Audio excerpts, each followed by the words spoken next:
Okay, this is a short, quick tutorial to make sure you're setting the pressure on your JetPress 12 or JetPress 14 correctly. We'll start with the JP12, which is the smaller hobby press. Basically, when you close this press, you do not just let it sit. We want to make sure it has a thunk feel. So if you see that clamping, snapping, you see the post bend back a little bit, that is the kind of feel you want.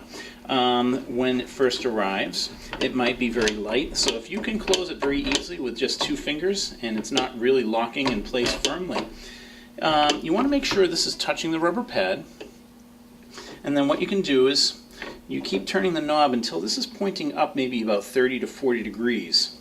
Then you'll have a nice firm pressure. So this wants to be pointing up almost at a 45-degree angle while the platen is touching the pad, and you have a clamping. There's no need for any further pressure or heavier pressure than that. That's pretty firm, heavy clamping pressure, and it should stay locked in place.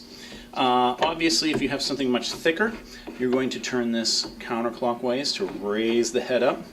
Right now it has no pressure, but if you have a much thicker item in there, it'll clamp. So, bottom line, turn this to the right to lower the platen, turn this lefty-loosey to raise the platen. And you want to set it so that you have a good two-handed clamping force. The same is true of the JP14, just a much bigger frame. On this one, to set the proper pressure, we recommend that this clamp just be pointed just about straight forward, just a little bit upwards. So this clamp is pointing straight forward, maybe a little upwards, while the platen is touching the pad, and that gives you a good clamping pressure. If you are closing it and it's very easy to close, and it's not really locking much at all, you want to turn this to the right, just like on the JP12, righty-tighty, and that'll give you heavier pressure. If you are not able to close it, and it's just too high and it's way too hard to close, you have to turn this to the left and raise the head up, same as the JP12. So turning it to the left will raise the head up so you can get proper pressure.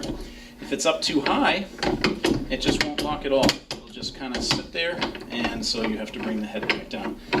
Oftentimes customers will bring the head so far down that it won't even lock anymore, so you want to make sure that that's correct. And we'll go from there.